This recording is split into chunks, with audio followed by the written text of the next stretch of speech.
में ले जा रहा है।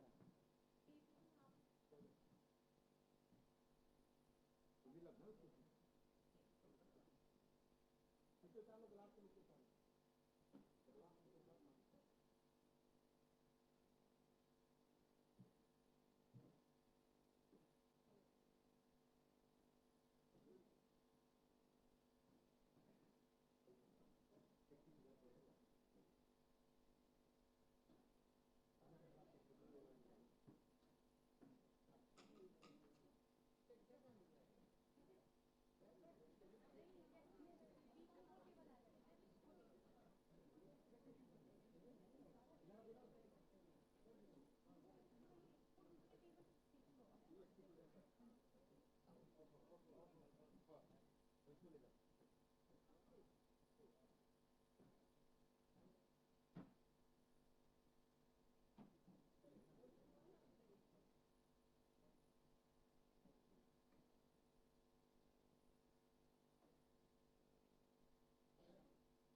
अपने को उधर है ना सारा तैयारी, चारों प्लेट को नीचे वहीं रखेंगे कि वहाँ से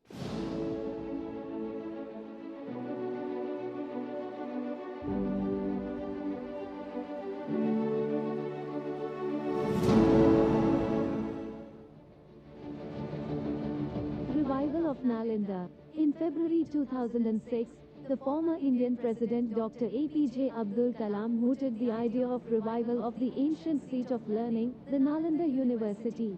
Since then, a partnership of Asian countries, apart from India, especially Singapore, China, Japan, and South Korea have played active roles in reviving the Nalanda University. Revival of Nalanda University under the aegis of Ministry of External Affairs was driven by the broader vision of establishing greater integration with the East Asian community. The vision, which forms a key component of India's Look East policy, has been articulated by the ministry.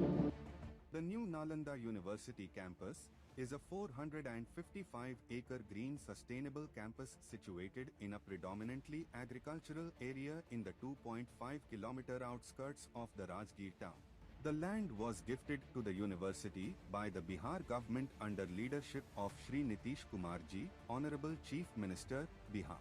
The campus comprises of over 200 buildings and structures having built-up area of over 20 lakh square feet, including development of 300 acres of landscape and horticulture works, construction of 12.5-kilometer internal road network, creation of around 100 acres of water bodies, including all modern services, utilities, interior and furnishing of the buildings.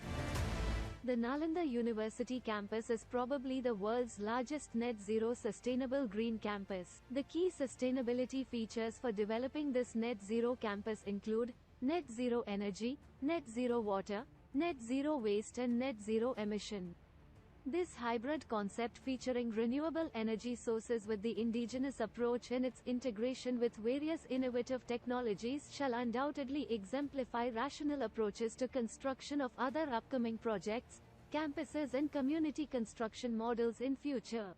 The campus combines state-of-the-art technologies with planning principles of the ancient Nalanda University to create a carbon-neutral and zero-waste campus. Some of the most important and indigenous aspects and palette of concepts for passive methods operating at different scales are 6.5 MW solar PV captive power plant, 1.2 MW biogas plant, desiccant evaporative technology for cooling, heating of the buildings, solar integrated thermal storage technology for HVAC system, use of compressed stabilized earth blocks instead of common burnt clay bricks, thick cavity walls to increase thermal resistance, climate-appropriate landscape design to reduce potable water demand, decentralized water treatment systems, cooling as well as cleaning of the air through use of selected native plants, building management system, etc. The main entry gate symbolizes the university as the temple of knowledge acquisition and a seat of higher learning. The first gate along the main road is the first threshold, marking the entry to the campus. The next grand entry gate, 7.5 meters wide, forms the neck, screening people and vehicles in. The large, curved volume creates a sense of pause and calm as felt in the temple entrances. The academic spine is spanning in the north-south direction of the campus. It houses around 40 various capacity classrooms with a total capacity of 1890 students varying from 25 to 300-seater classrooms, an examination center, international relations office, placement cell, meeting or discussion rooms of various sizes and other common facilities like faculty offices, laboratories, 100-seater mini auditorium, etc. In the southern side of the spine, the Grand Sushma Swaraj Auditorium is situated, followed by two guest houses, namely, Campus Inn and International Center. The academic spine is grand, welcomed by a huge semicircular catenary.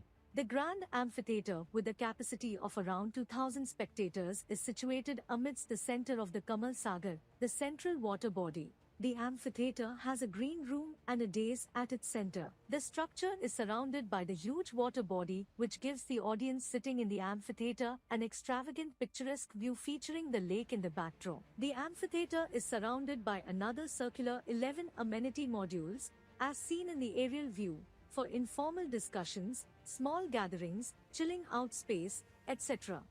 The administrative building is the backbone of the governance structure. This building with two wings is situated in the eastern part of the campus. The university administration, comprising of the Vice-Chancellor's Secretariat, the administration, and the finance, are housed in these two wings. In the northern side of the building, the huge 30 feet by 20 feet Indian tricolor mounted on a 108 feet tall flag mast multiplies the magnanimity and pride of the campus. The ahas and pines, as a part of the Net Zero Sustainable Campus water management system, adds to the exquisiteness of the aesthetics of the building. Like the rest of the campus, this building is also environment resilient and reduces carbon footprint, be it in the form of usage of construction material, methodology adopted, or the strategic energy including water consumption techniques.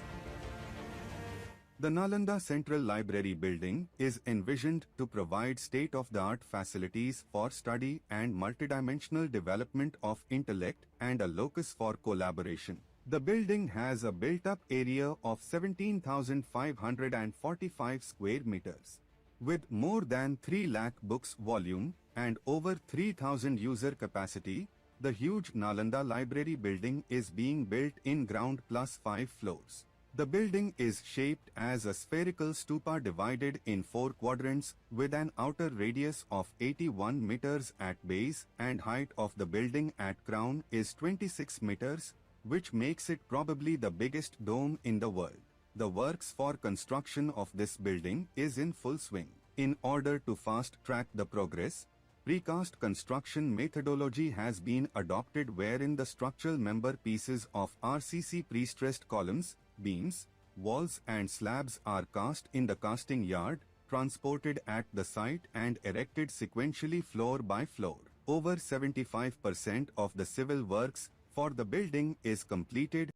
The Nalanda Yoga cum Meditation Center is being built right at the opposite to the Central Library building. Built in ground plus one floor, the circular building has a built-up area of 4,186 square meters. The ground floor is a 500 capacity multipurpose hall, and the first floor is the yoga hall with 266 yoga mat capacity along with ancillary facilities like green rooms, clock rooms with lockers and toilet banks in adequate numbers in both the floors. For the VIP visitors, a VIP lounge facility is also there, which is connected with the yoga hall through a sky bridge. Roof of the building is spherical dome shaped. The yoga center building design symbolize the 7 meditation chakras, and entire planning of the base of the building including the surrounding landscape is based on Muladhara chakra. Roof of the building resembles the Sahasrara chakra. The VIP block has been designed and integrated with main yoga block to give a holistic retreat experience. Works of this building is also being carried out in precast system. Erection of both the floors of the building has been completed, and overall physical progress of the building is over 80%.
Hello, hello, check 1 2.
It is with a great honor and a privilege that we announce the presence of the distinguished personalities who have graced us their presence today.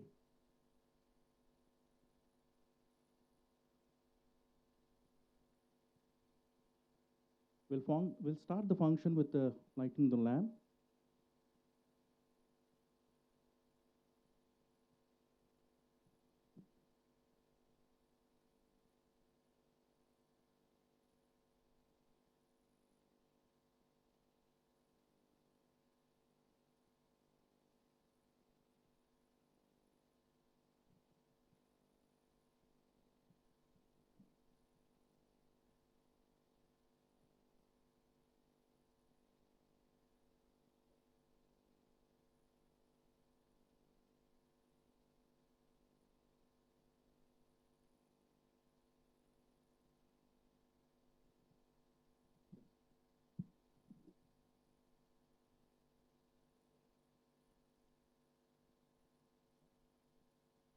I request Honorable Vice Chancellor, Professor Abhay Kumar Singh ji, to welcome our distinguished on dais. So I request you, sir, to come on the dais. And then now I request, I would like to extend a warm welcome to His Excellency Ambassador ASEAN, Mr. Jayant Khobrkhande, to join us on the stage. I kindly request His Excellency, the Secretary General ASEAN, to kindly come forward to join us on the dais for the light lamping. Thank you, sir.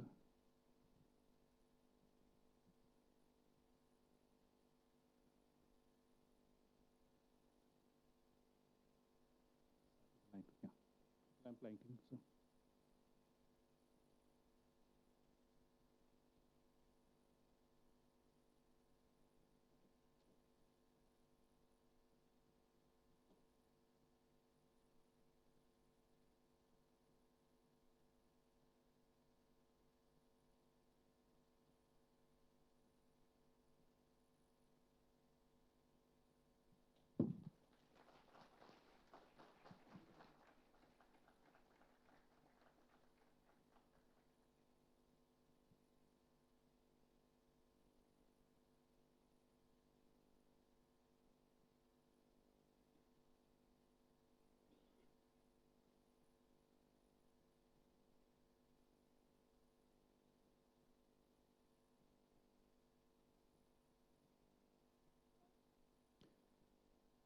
As the lamp now shines brightly and symbolizing the illumination of knowledge and wisdom, now we will move forward with our program. I request Honorable Vice Chancellor of Nalanda University to felicitate our distinguished guests who have honored us with their presence today. I would like to express my deepest gratitude to His Excellency, the Secretary General ASEAN, and His Excellencies, the Ambassador of India to ASEAN, for gracing this occasion with their esteemed presence.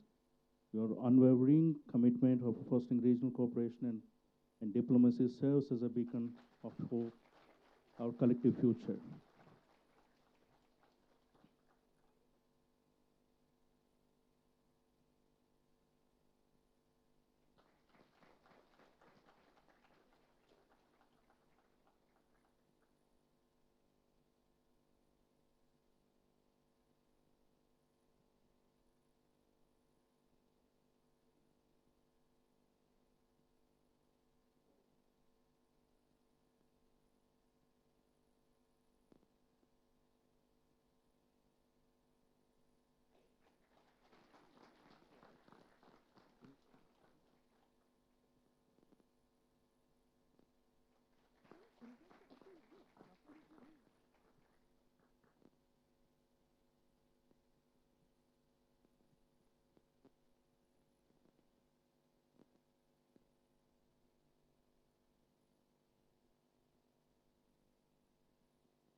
I request IT team to play the video of Nalanda University.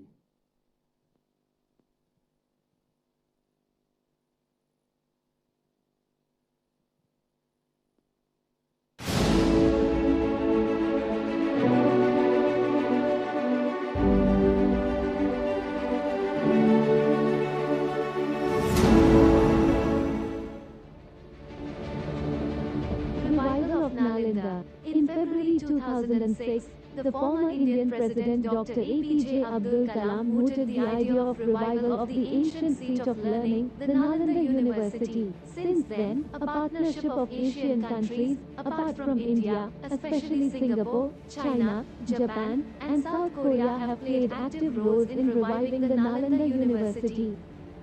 Revival of Nalanda University under the aegis of Ministry of External Affairs was driven by the broader vision of establishing greater integration with the East Asian community. The vision, which forms a key component of India's Look East policy, has been articulated by the ministry.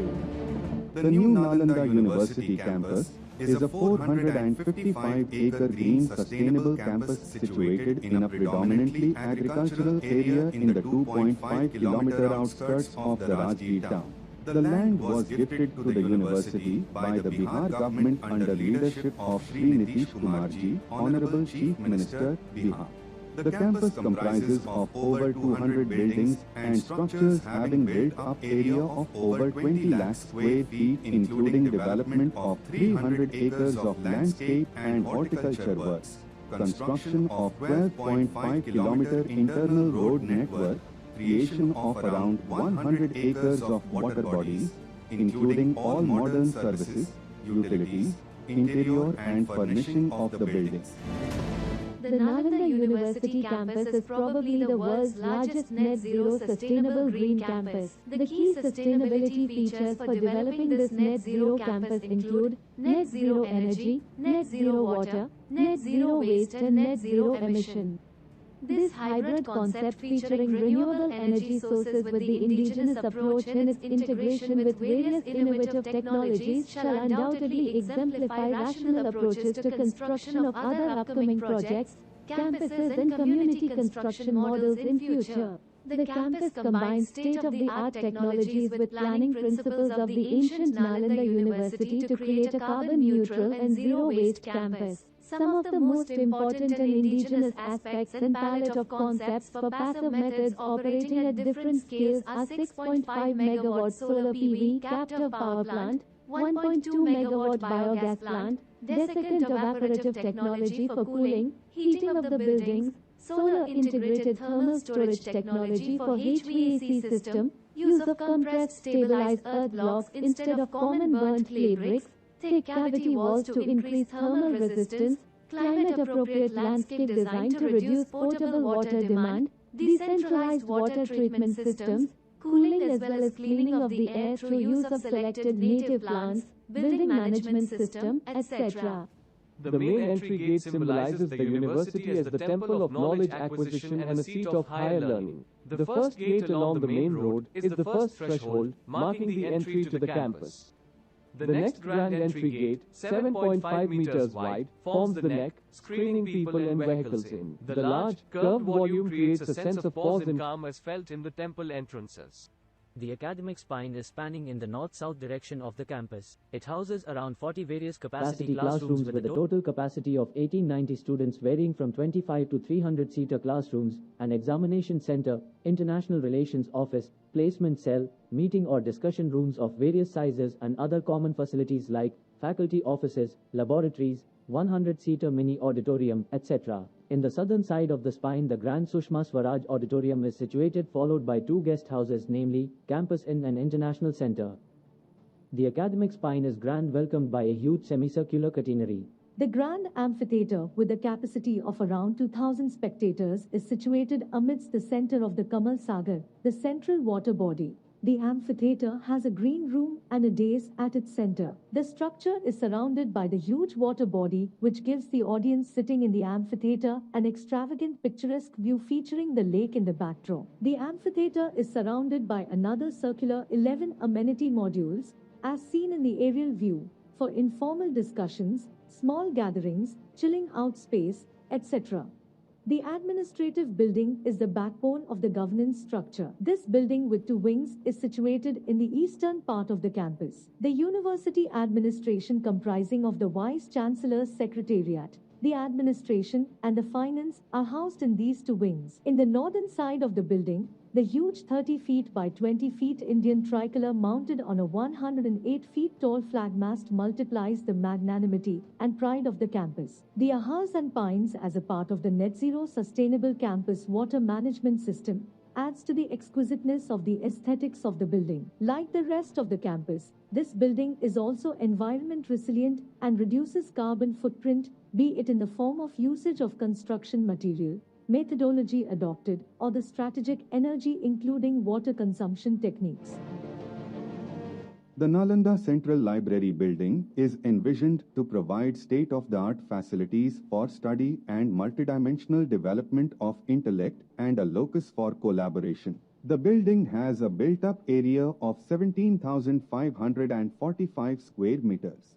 With more than 3 lakh books volume and over 3,000 user capacity, the huge Nalanda Library building is being built in ground plus 5 floors. The building is shaped as a spherical stupa divided in 4 quadrants with an outer radius of 81 meters at base and height of the building at crown is 26 meters, which makes it probably the biggest dome in the world. The works for construction of this building is in full swing. In order to fast-track the progress, precast construction methodology has been adopted wherein the structural member pieces of RCC pre-stressed columns, beams, walls and slabs are cast in the casting yard, transported at the site and erected sequentially floor by floor. Over 75% of the civil works for the building is completed. The Nalanda Yoga cum Meditation Center is being built right at the opposite to the Central Library building. Built in ground plus 1 floor, the circular building has a built-up area of 4,186 square meters. The ground floor is a 500 capacity multipurpose hall, and the first floor is the yoga hall with 266 yoga mat capacity along with ancillary facilities like green rooms, clock rooms with lockers and toilet banks in adequate numbers in both the floors. For the VIP visitors, a VIP lounge facility is also there which is connected with the yoga hall through a sky bridge. Roof of the building is spherical dome shape. The yoga center building design symbolize the 7 meditation chakras and entire planning of the base of the building including the surrounding landscape is based on Muladhara chakra. Roof of the building resembles the Sahasrara chakra. The VIP block has been designed and integrated with main yoga block to give a holistic retreat experience. Works of this building is also being carried out in precast system. Erection of both the floors of the building has been completed and overall physical progress of the building is over 80%.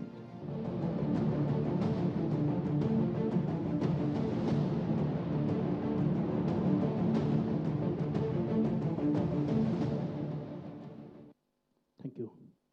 So before we proceed further with our program, it is my privilege to invite Honorable Vice Chancellor of Nalanda University, Professor Abhay Kumar Singh ji, to deliver the welcome address.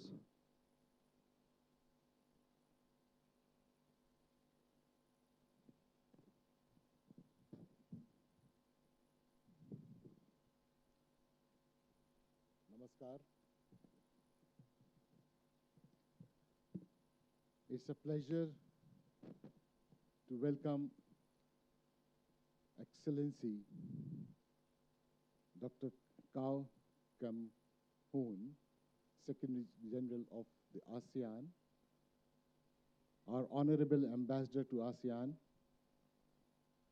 and all the delegates from the ASEAN Secretariat.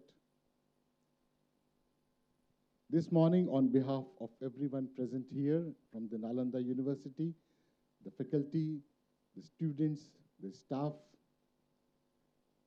we extend a very hearty welcome to Excellencies and the honorable guests. Indeed, your very short visit to this campus,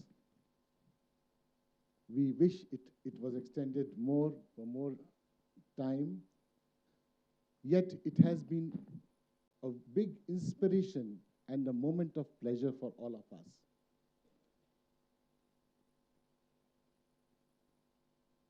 As yesterday, very well commented by Honorable Ambassador of India to ASEAN, this is the beginning of the season of spring, the Vasant. It's a very auspicious moment. And in this time,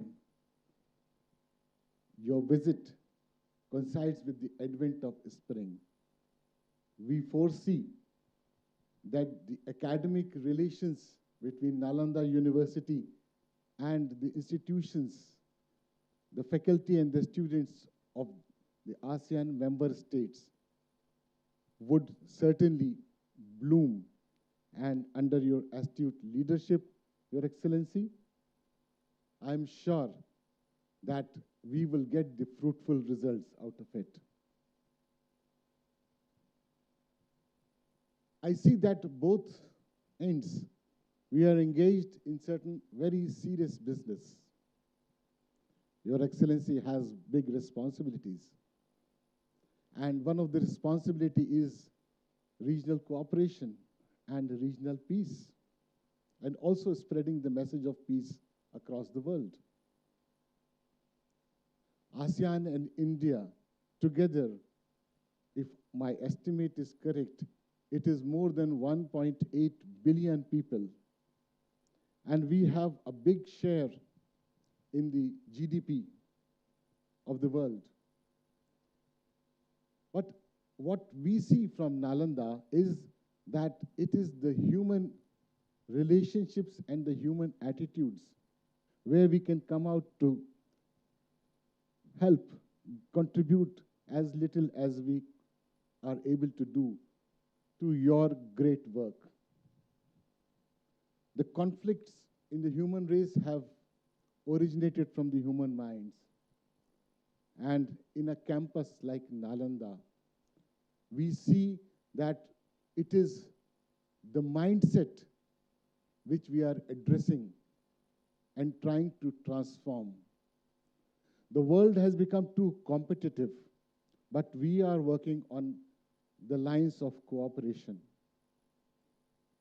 Along with the students from all the countries, from all over the world, as and when they come and arrive, we see that there is a big community feelings. They belong, they come as groups, and they emerge as teams. The transformation is that the identities with respect to each other still has learned to focus and understand the goodness of the other. The culture that is being formed at Nalanda, I am sure, would go some way to contribute to your objectives. Excellency, the foundation of Nalanda University itself has a philosophy. It was from the East Asian Summit when the member states decided to revive the institution of Nalanda. It was also the vision of our former president, President Abdul Kalam, that we should revive, regenerate the ancient Nalanda. So the philosophy is that we have to recover the lost connections and partnerships that existed in the region of Asia in particular. The Nalanda University is seen as an icon of the new Asian Renaissance. And it is becoming a center of inter-civilizational dialogue. Excellency, the ASEAN-India network of universities, which is handled by a team of young faculty, particularly the Deputy Dean of the IR is here. They have been able to get the institutions of India and ASEAN member states together, and the faculty exchange program has already progressed. Soon, we would go into the other aspects. The faculty, after the faculty exchange, we will have the students exchange program as coming up in coming days. From our own campus, we can assure you that we shall be standing to your expectations and trying to fulfill the objectives which India today has in front, which is, of course, Vasudhaiva Kutumbakam. We have the one family, one future, one world. That is one earth, one family, and one future. Because we are trying to revive the ancient temperament of this institution, where, as very well said by our Indian poet, where the mind is without fear, where knowledge is free. So we are ready to share whatever we have with us, and we are accepting all that comes from outside. That is also we have in our motto, that let noble thoughts come to us from all directions. With these words, Excellency, we are very eager and impatient to listen to your valuable words, your today's address on the relevance of the ASEAN. And I hope that your guidance would also help us to form our own policies, how we can be assisting your work. Thank you very much, Excellency. You are welcome. Thank you, sir. Thank you, sir.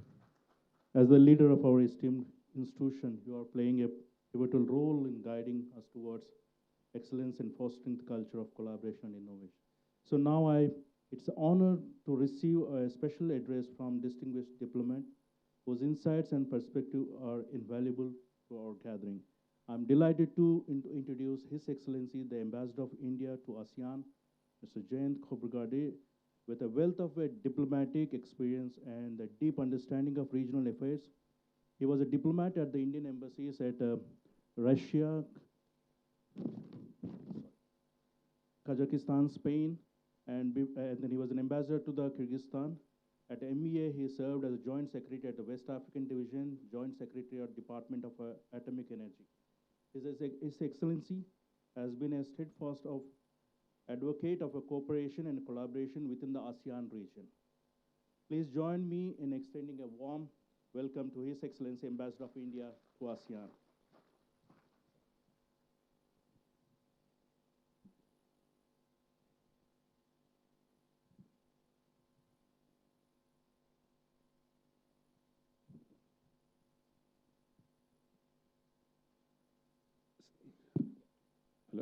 Honorable Secretary General of ASEAN, Professor Abhay Kumar Singh, Deans, faculty, colleagues and friends, Namaskar and very good morning. First and foremost, Professor Singh, let me express my deep gratitude for organizing this program. Since yesterday evening, you have taken so much good care of us and, chalked out such a wonderful program. We already have started feeling a part and parcel of, this community. See, Professor also reminded, and, yesterday I have mentioned, sometimes we take decisions in our life, and on the way, we get signals whether those decisions are right or wrong. So as I mentioned yesterday, and Professor reminded that, we came on the day, auspicious day, of Basant Panchami. There is another great coincidence. We are having this celebration in Sushma Swaraj Auditorium. Yesterday was Madam's birthday. Let us clap for Madam Sushma Swaraj. So, let me share with the audience that Honorable Secretary General's visit also marks the beginning of celebration of India's Act East policy, a decade of Act East policy, which was initiated by Honorable Prime Minister of India in 2014. ASEAN and India relations, we have established our relationship in 1992. And over a period of time, we were just sectoral partners, but it has evolved during the stages. And there are some important milestones. 95, 96, we became full dialogue partners. But the next row of, three coincidents are very important. 2002, we have become summit level partners. Means, our interaction has raised to the leaders level. Since then, since 2002, all the summits have been attended by our leadership. In 2012, we became strategic partner of ASEAN, and in 2022, we became comprehensive strategic partner of ASEAN. Now look at the coincidence. All these three important milestones, 2002, 2012, and 2022, the chair of ASEAN was Cambodia. And now we have, Secretary General who is coming from Cambodia. So in the past, he has helped, promoting and elevating this relationship in his different capacities. And now he is there at the Secretariat as the boss, as the head of the Secretariat. And we have, huge expectation, Excellency, from you to, give shape to our relationship.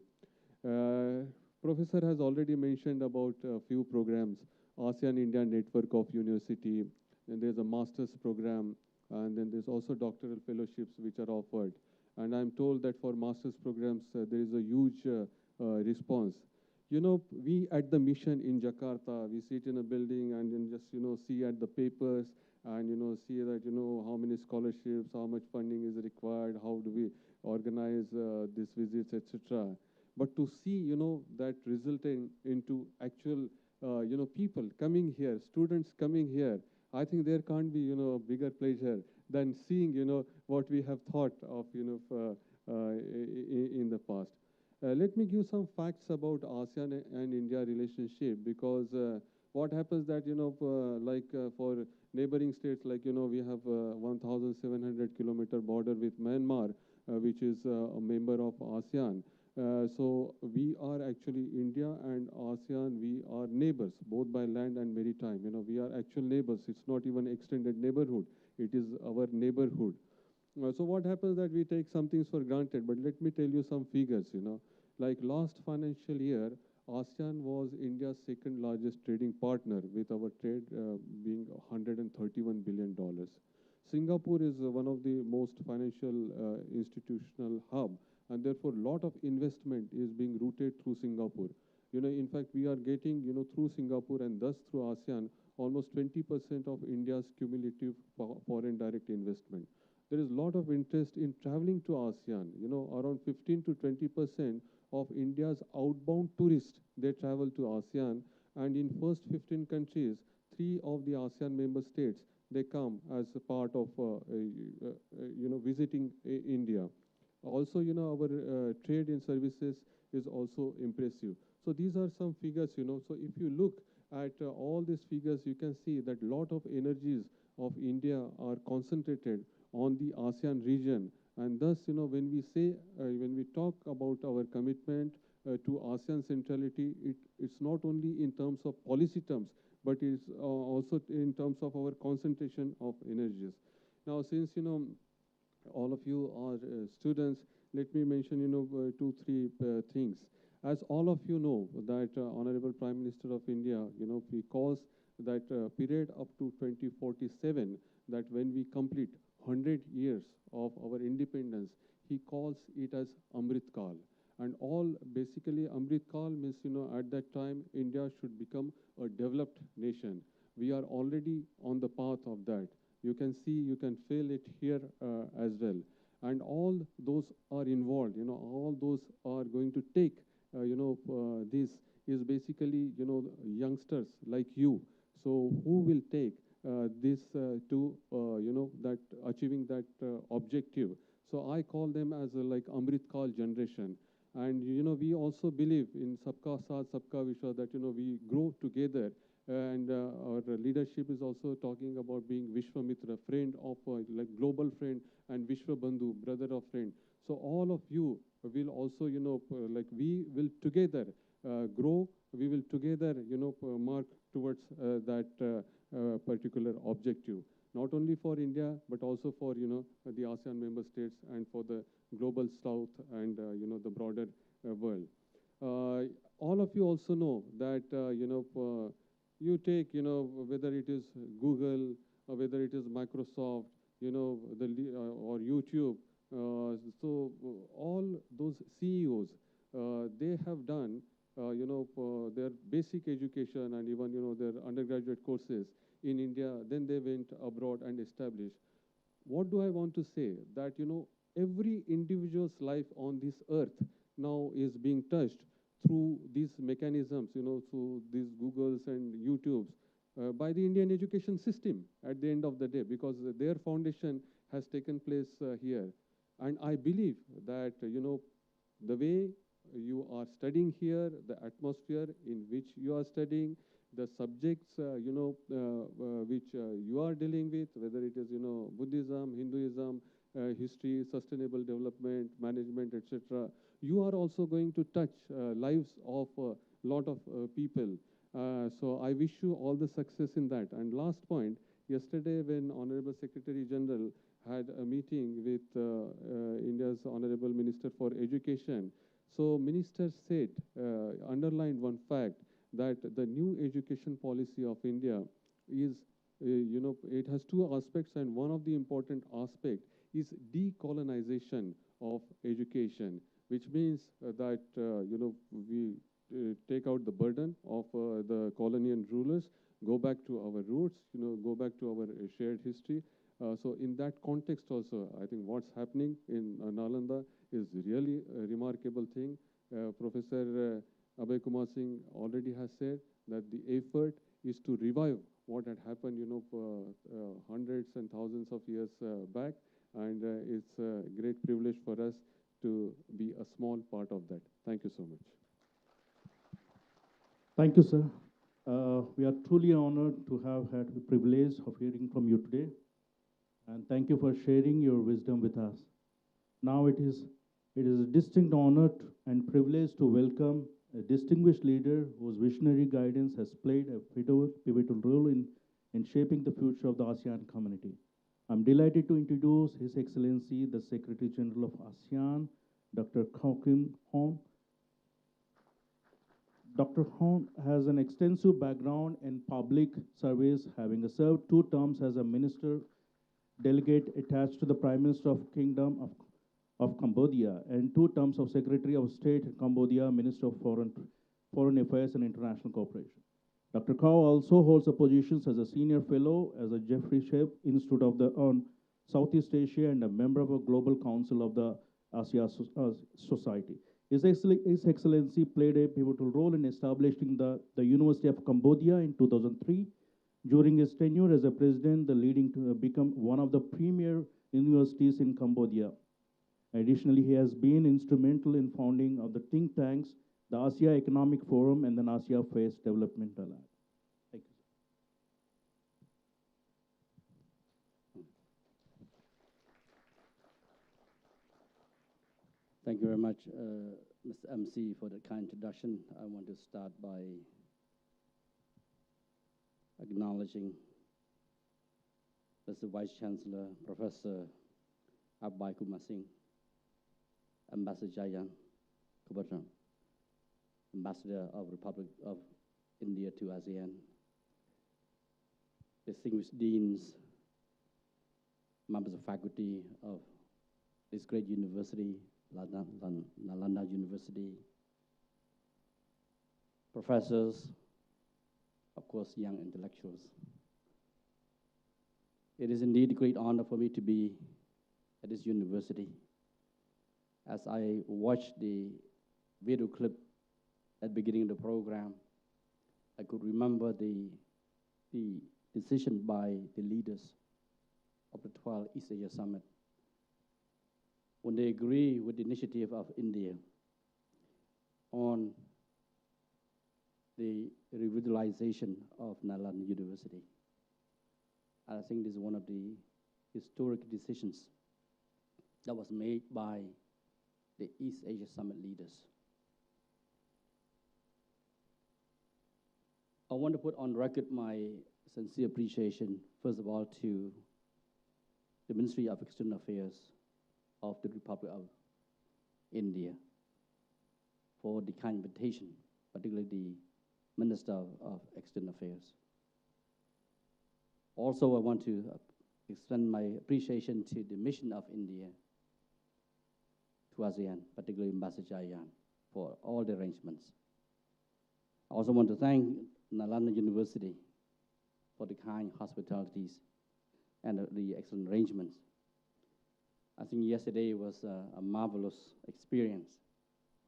We had a walk on the campus and also the dinner and of course the initial introduction with the, I would say, not only just faculty and leadership, but also with the intellectual community of Nalanda University. Yesterday, before coming to this great campus, we stopped by the holy site, where I took the opportunity to pray, to ask for the blessing of Lord Buddha, to strengthen the ties, the relations, the cooperation and partnership between ASEAN and India.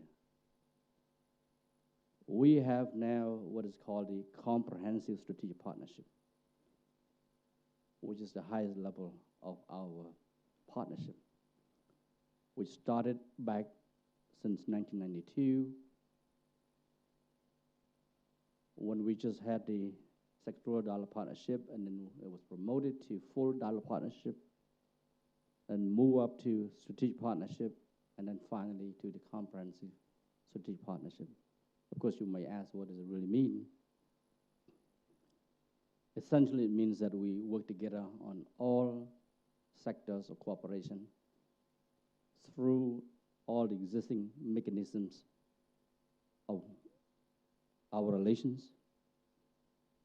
And of course, we would deepen and strengthen our cooperation, ranging from political security to economic to social, cultural, among others. Of course, I'm asked to address the issue, the topic, the future of ASEAN. ASEAN's relevance and resilience in the evolving regional architecture. And I perhaps want to add another term that was mentioned by Mr. Vice Chancellor, and that is the Renaissance. So rather than 2 R's, maybe 3 R's. Relevance, resilience, and Renaissance. I think the relationship between ASEAN and India, I wish to state it here, that it's not defined by 32 years of our cooperation here, but defined by the close geography. We are neighbors defined by geography, land and maritime. We are neighbors defined by centuries of relationship. It means that there are strong bonds of relations between the two sides, ASEAN and India. And I think, therefore, it is the wisdom of our leaders that we do not overlook each other. On the one hand, ASEAN has pursuing the policy of engagement. And I think engagement includes engaging with India as our immediate neighbor. But of course, on the part of India, you have to act its policy. So meaning also engaging ASEAN as well. So there's mutual interest on both sides. I think that's very important. What I will do is that I'm going to look at some of the issues, how relevant, how resilient we are in terms of the work that we've been working together. I will look at this, of course, in the context of ASEAN, but also in the context of ASEAN and India, because there's a lot of you here also from India. But also I want to share this with our fellow friends and citizens from ASEAN member states. Yesterday I could see from Cambodia, from Myanmar, from Thailand, from Vietnam, from Indonesia, among others. So I could see that these the citizens of ASEAN are here. Well, first, I would say the key relevance today that ASEAN is playing the role of the maintenance of peace. ASEAN, when it was born, when it was established, was in 1967. The year you look at the entire region, and of course the global community at the time, it was during the Cold War, the Cold War politics. The wars were still raging in Korea and Vietnam, and of course in other parts of the world as well. Okay? But of course the founding fathers of ASEAN was very clear. They had the vision of focusing on peace. Peace is not something to be given by external parties. Peace has to be built within the region, okay, by those countries, those leaders. But at the same time, of course, the focus was on economic cooperation, economic development for the region. So I think that's the first one is peace. Since 1967 until today, this year 2024, the peace agenda has always been there. We must keep the region at peace. We must work hard to maintain peace. We cannot take peace for granted. Many scholars argue that wars and conflicts are obsolete, but they are not obsolete, maybe in theories. So that's why it's always important for us to always narrow the gap, build a bridge between the world of theories and the world of realities. And that's very important. What we think, what we conceive, what we theorize is great. But what we do out there in the real world, that's another thing. So that's why I think it's important for us to continue to work to maintain peace. Of course, India has an important role to play as well as a major power. Today, we are very concerned. There are more nuclear bombs that have been manufactured, that are there, out there. Some are being recognized as nuclear weapon states. Others are not. Even some states that have nuclear bombs that have been condemned also. These nuclear bombs can destroy the entire planet very easily. So that's why for us, for all of you, you have the role to ensure that our present and future generations, okay, that we have peace, enduring peace, perpetual peace. This is our collective responsibility. ASEAN is playing this role through the promotion of the habit of consultations and the cultural dialogue and the power engagement. We engage all the major powers and the great powers and all friends and partners through dialogue, through diplomacy. Why? Because we are promoting the interest of peace.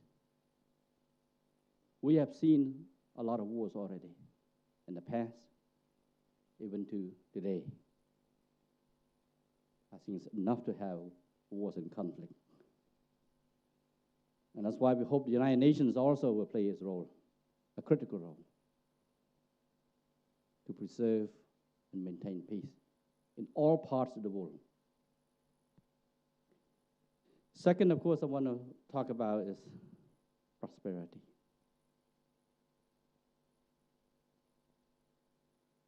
Every human being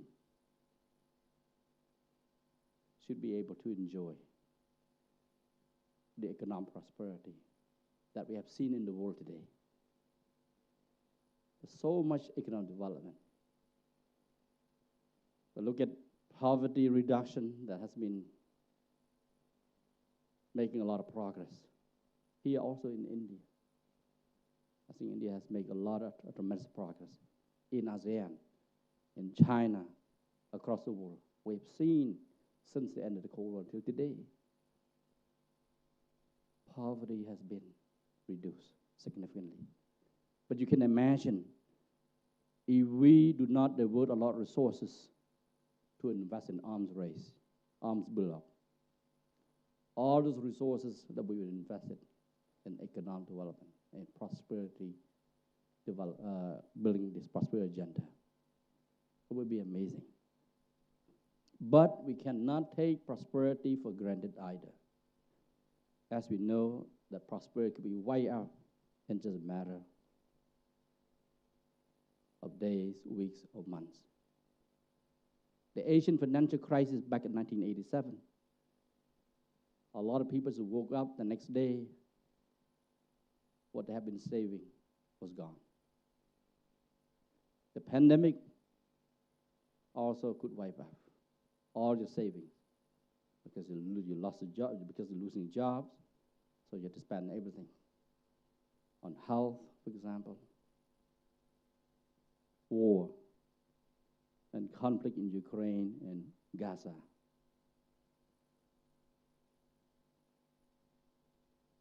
We could see. I think for us is that we have to work very hard to continue to take care of the well-being of the people, and that's the prosperity agenda. ASEAN has been quite proactive in making sure that the region is attractive to foreign direct investment. Okay? In 2022, ASEAN ranked second, just right after the COVID, only behind the United States, as a region that could attract so much investment. It was almost double if you compare to 2019. We had over more than $200 billion worth of foreign investment that invested in ASEAN member states, create jobs, make greater contribution to the economic development. That is prosperity. Okay? The well-being, the job creation, the benefits from economic development for the people. This is talk about the prosperity. And I think it should be a priority for the government. But of course, this is a priority for us, and that's why it's a lot of work that has been gone into this. And that's why today, ASEAN focus very much on the circular economy, the blue, the green economy, the digital economy, to push this agenda for the present and future generations of ASEAN. And that's why we work with India also to make trade, investment, tourism, connectivity as top priorities that would promote mutual interests, that would promote mutual benefits on both sides. It's not a winner-take-all. It's not a zero-sum game. It's all about win-win cooperation between ASEAN and India. And that's the bottom line.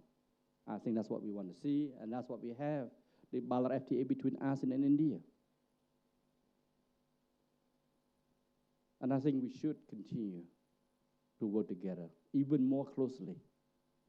Yes, there are challenges here and there. But whatever issues and challenges that we face, we have to sit down, address them together. And that's the spirit that we have. We cannot have this excellent relations if we don't have trust. Trust has always been the key, has always been the foundation, the fundamental part of our relationship. And we have to do everything to maintain, to continue to build trust. With trust, we can work together on any issues.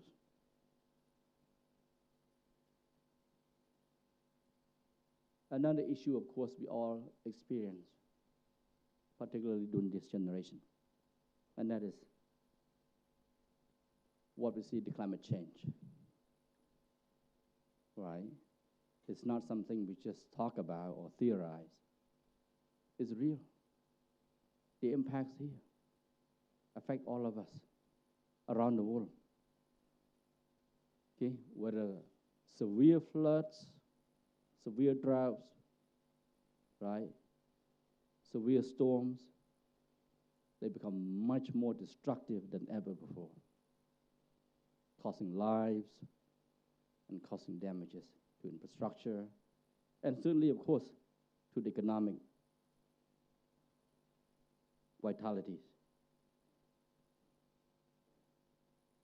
We have to invest, and that's why all of us, all nations now have the commitment, particularly under COP28. We must do more to reverse climate change. And that's why all the resources that we invest in the military now, you can imagine if we divert those resources back to where it's supposed to be, invest in reversing climate change around the world. That would be a big investment in humanity, in the future generations across the world. I'm happy to see this campus, of course, through the talks that we have, but also through the video presentations now, how this campus was conceptualized, being built to respond to the planet agenda, make a green, clean campus. This should be a model for all campuses around the world. And that's, I think, being relevant. And of course, being resilient here. This is a true example of what it means to be relevant and resilient. In ASEAN, we focus a lot now in putting out the carbon neutrality strategy, coming out with various commitments putting out by the leaders through statements, declarations, because we have a part, we have a role to play. And that's why we're now pushing ahead on the renewable energy. And that's why ASEAN is needing a lot of green investment. We want to see the energy in the right direction. For us in ASEAN, based on the study done by the ASEAN Center for Energy, we will continue to need a lot of energy in order to power our growing economy on the one hand, but also to power the needs of the growing population. This is the reality, and we have to work to take care of it. And that's why we need solar energy, hydro energy, wind, biomass, whatever we can capitalize on. Okay, and we have to move away from coal burning, whatever to pollute the world.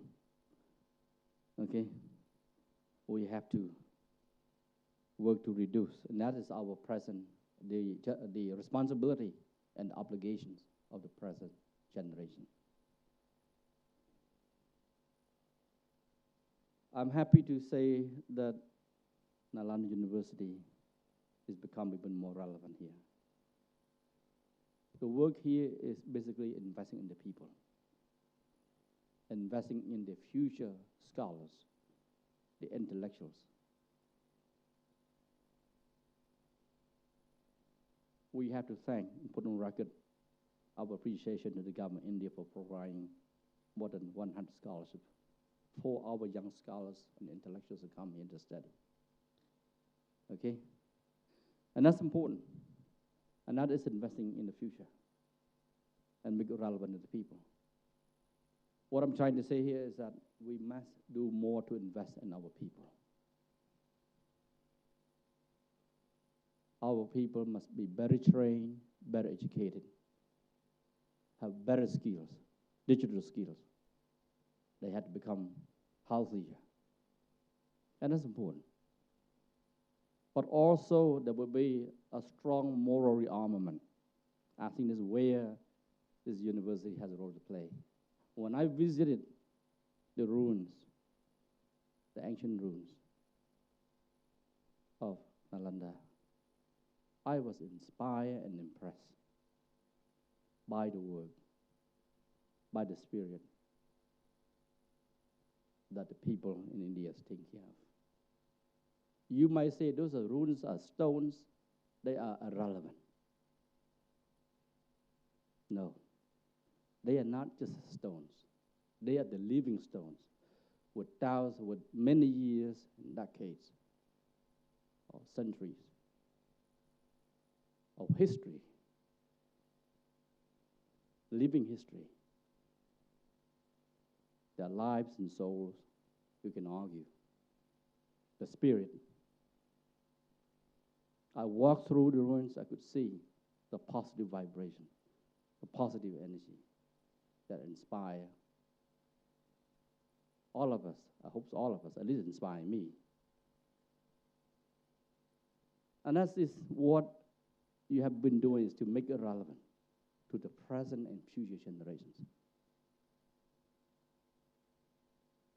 That's why UNESCO, for example, when they list every site as a World Heritage Site, they see the value, the universal value. In what? In those ruins, the temples. For us, if we don't know history, our own history, who we are, where we came from, we can be completely lost. That's why I would encourage all of you to read, to learn, to have interest and to be inspired by history. Okay? Some may argue that history is just history. It's completely irrelevant, right? Maybe it's not good for jobs. But I think for me,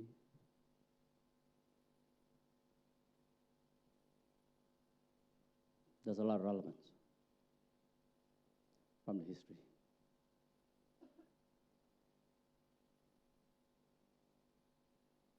Of course, history cannot be added or subtracted. It must be what it is. And there must be tremendous value. So again, come back to the need to continue to invest in the people. By investing in the people, by taking care of our own people,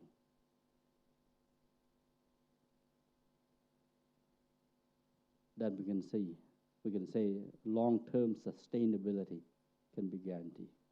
If we don't invest in the people, then what is a guarantee, right? I want to move on quickly, and that is something that what we do alone is one thing. But with what we can do together, it becomes even greater things. There's a saying that if you want to go fast, you go alone. But if you want to go, far, you go together. That's very meaningful. With all the challenges in the world today, the challenges in our nation and our region, for ASEAN, we need the power of cooperation, the power of collaboration, the power of coordination.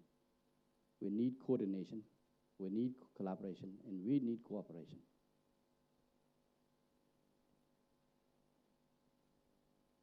And you might wonder sometimes, just look at this, when you travel by any flights, travel around the world. To get from point A to point B, there's a lot of coordination, there's a lot of collaboration, a lot of work put into to make sure that you are Your flight is depart on time.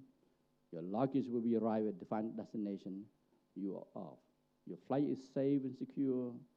Everything you're flying across, not just countries, but continent, require enormous cooperation. And that's why I think between ASEAN and India, for example, there's a lot of collaboration. Not just between, say, one ministry, another ministry from another member state of ASEAN, but between the governments and also the different parts that play different roles and responsibilities. And that's amazing. I think that's why what I'm trying to say is that partnership. Partnership is defined by the commitment to work together, the commitment to promote shared interests. See. Let me move on quickly on the future a little bit, because I mentioned about it. At the moment, ASEAN is working on the ASEAN Community Vision 2045, a 20-year vision, which in the past 56, 57 years ASEAN, we have never done it. For the very first time in the history of ASEAN, that ASEAN is embarking on charting a long-term course, 20 years vision, between 2026 and 2045. So it's a 20-year vision. Of course, the way we craft the ASEAN Community Vision is that we're looking at the megatrends of challenges, of opportunities, threats that we believe at this point we can see, we can analyze, we can forecast based on experiences and knowledge that we have and the wisdom we have today, and looking at how we're going to be able to navigate, how we're going to be able to address and cope with all the future challenges. Based on that, we draft and we craft the ASEAN Community Vision 2045, and now the first draft has already been noted by ASEAN leaders, and ASEAN begin to work, particularly the Hallett Task Force on ASEAN Community Vision, work on the 4 strategic plans to implement this vision. Because the vision is just a vision if it does not have a clear plan to implement the different parts of the vision. So we're now working on the strategic plan for the political and security pillar. We're crafting now the strategic plan for the economic pillar, another strategic plan on the social cultural pillar, and finally on connectivity. So there are 4 strategic plans. And that's important, is to involve all the different stakeholders in the process. It's not just only the government or one particular sector. We have to engage all stakeholders in the process. And this has been a very important undertaking to ensure that the whole process has been transparent, inclusive, open, meaningful. Okay, and that's important for us.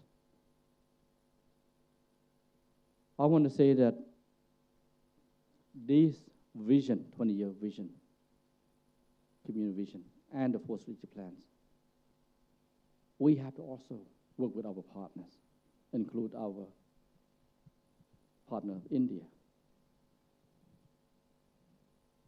Because today, what happens in one country will affect another countries or region very fast, right?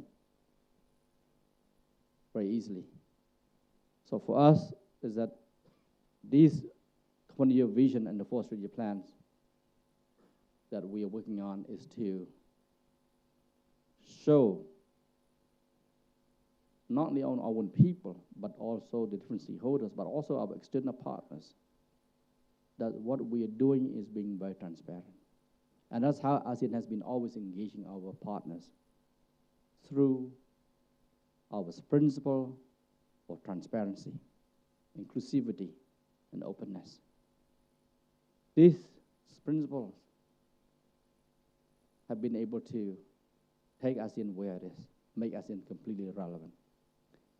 Yes, also, ASEAN has to remain resilient because we have set up many mechanisms over the years, right? We have the ASEAN Plus One between ASEAN and each of the 11 dialogue partners, and the sectoral dialogue partners, we have 7, and the development partners, we have 5, and other external partners.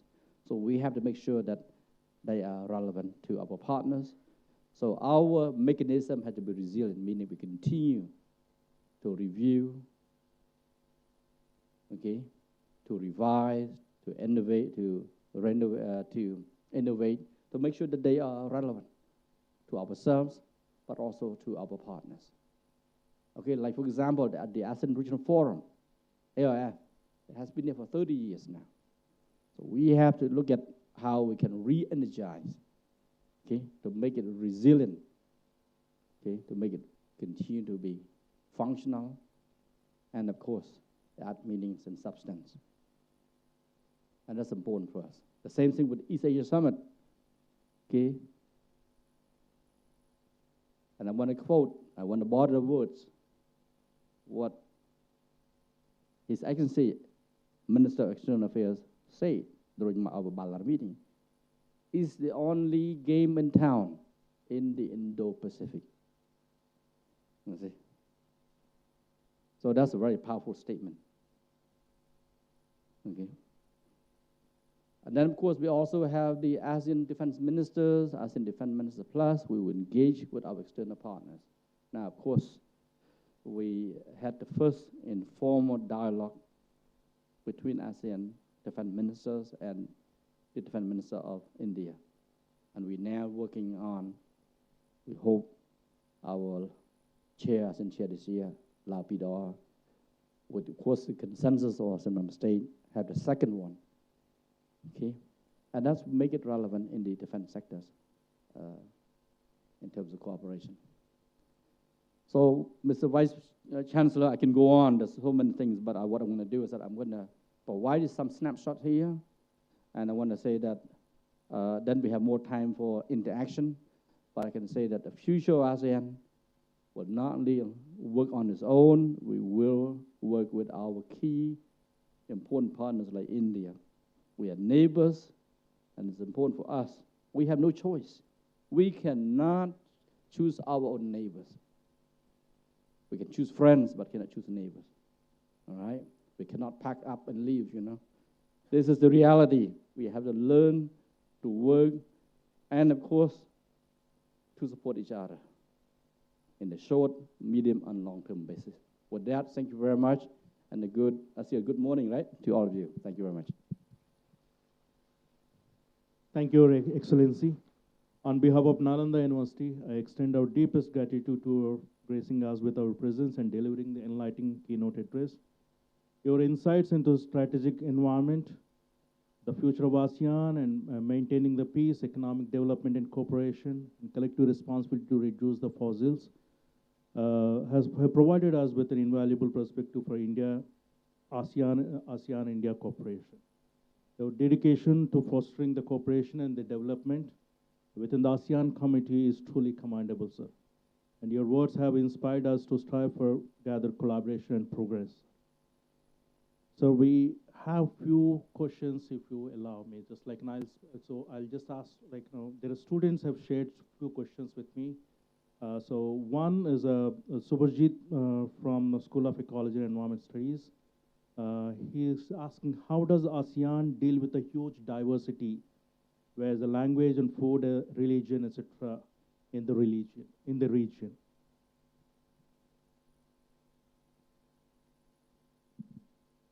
How does ASEAN deal with the huge diversity in the region? Thank you very much. That's an excellent question. In fact, those friends from Indonesia, they know very well. There is a national motto in Indonesia called University in Diversity. I think in ASEAN, we consider diversity as a strength, not a weakness. I think this is always how we have to think. how we transform challenges into opportunity or transformation. Every problem, for every problem, there's an opportunity. And that's why I want to share with you when an investor went to one of the countries in ASEAN and say, wow, you have a lot of potholes on your road. And then, of course, the reply said, well, this is an investment opportunity. You see? So for us in ASEAN is that, yes, there is a lot of diversity. And I don't think this is a weakness, because if you want to have similarity, okay, you might adopt Western culture, wear T-shirts and blue jeans, eat the same food, fast food, for example. See? So what I think is important is that we have to learn to share what we have, the diversity, and to appreciate the different cultures, the languages, customs, all of this. If not, if we don't take care of this, we will lose. Like the animals become extinct, right, from time to time. And we don't want to be like that. I think for us, it's that it's going to take a lot of efforts. I think in the case of India, I understand that you have at least 20 official different languages. And that's good because you try to preserve the language, of course. I hope this is not sensitivity, but I think what's important is that, yes, we have a lot of commonalities, but also we have a lot of diversity. Now in ASEAN, we have English as the official language of ASEAN. That is the commonality. We agree to make decisions by consensus. A lot of people criticize us that this is our weakness. The consensus decision-making is our strength. It may take time, but once we reach a consensus, it is unbreakable. That's the spirit. So I think, yes, we have to be patient. We must have incredible amounts of patience. That's how we work. We work on the comfort level of the different member states. So I would say that, no, this is a great strength of ASEAN to have and maintain diversity and to learn to appreciate what we have and value and make them relevant to our community, the ASEAN community. Thank you. So one more question, sir. This is from Kinnari from School of Historical Studies. How do you see India's role and involvement in strengthening the ASEAN process and dealing with the common concerns? Well, India has been working already with ASEAN through various mechanisms we have. The voice in India is important. Okay, you have a voice and you have a role. India has always been there. Officially working with ASEAN in the past 32 years. To be able to move up as one of the CSP, the Comprehensive Strategic Partners, earlier. India, in fact, one of the, what we call, compared to other dialogue partners, came a little later, but moved very fast. So I think there's a lot of value, tremendous value. And we want India to support ASEAN centrality. We want India to support our integration, our community building. By supporting ASEAN, you support yourself too. So the role, there's many roles you can play, very maritime security, economic cooperation, in the political arena, particularly, of course, we're working through the ASEAN Regional Forum, East Asia Summit. All of that, you have a voice. Your voice is counted. And now, more than ever before, I think India is being recognized. And we had to congratulate India recently when you landed on the moon. I think that inspired a lot. a lot of people, a lot of countries, and of course, spark a lot of interest. So, for me, is that yes, the strategic role of India in the region is critical at this point in time. Thank you. Thank you, sir. So, Yes, thank you so much, Excellency. Just, I would like to add, Excellency has mentioned about, all issues, very comprehensively. He also mentioned about maritime security, etc. ASEAN and India, both of us are peace-loving countries. ASEAN is a peace-loving region, and India is a peace-loving country. So, to establish peace and stability for the prosperity of the region, for the prosperity of the world, that is our main objective. All our efforts are directed towards that. We not only work within the ASEAN-India framework, but we go beyond that. For example, in non-aligned movement, our perspectives, our views on the global issues, for example, on climate change, they coincide. And therefore, this partnership is a very natural partnership. It's like a very healthy kind of partnership. And I must, share one piece of information that, the emphasis on peace and stability, that, peace and non-violence, for that, Honorable Secretary General has very kindly not only agreed, but assigned a very prominent place for installation of statue of Mahatma Gandhi in the ASEAN Secretariat. I think we will establish that thank you. this year itself, and so I just wanted to share this information that this will be a symbol of not only ASEAN, India, but globally establishing peace and stability. Thank you so much. Thank you, sir. So, due to the time constraint, no more questions, sir. So, it is my privilege to extend our heartfelt gratitude to all those who have contributed to the success of today's event. First and foremost, I would like to express a sincere appreciation to our distinguished guests, His Excellency Secretary General of ASEAN, His Excellency Ambassador of India to ASEAN, dignitaries of ASEAN and MEA for gracing us with their presence and sharing their invaluable insights with us. Your presence has truly elevated the significance of gathering. I would also like to extend our deepest gratitude to the Nalanda community for their tireless efforts in planning and executing today's event. Your dedication and hard work have ensured the smooth execution and success. A special word of thanks to all the speakers and presenters, and then our students here, and your contribution have enriched our understanding and inspired to all of us. Thank you, sir. And then just before closing that, we will have a group photo with our students.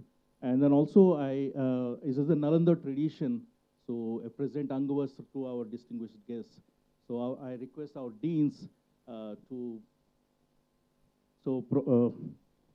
Professor Mahanti.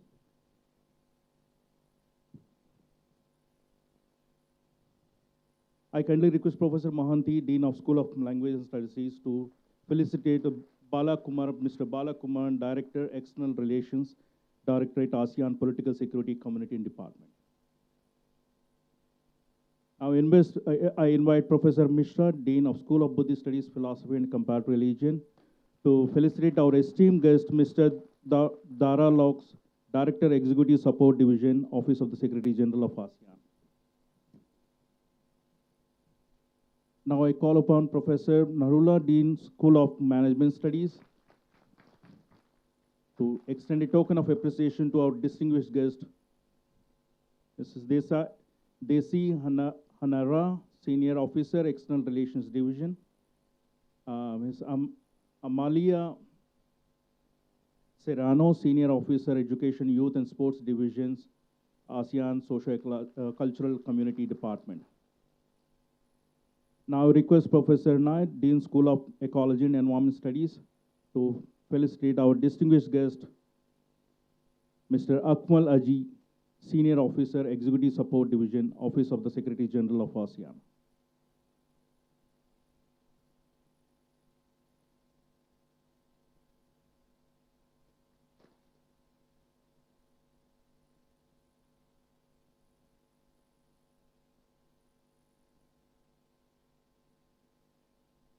I invite Dr. Parihar, Registrar of Nalanda University, to extend warm welcome to our distinguished guest, Mr.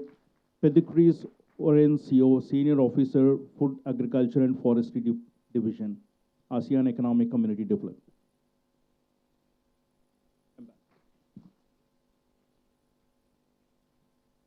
So now I request all the students, faculty, all the Nalanda community to come for a group photo. Quickly, yeah. Come forward.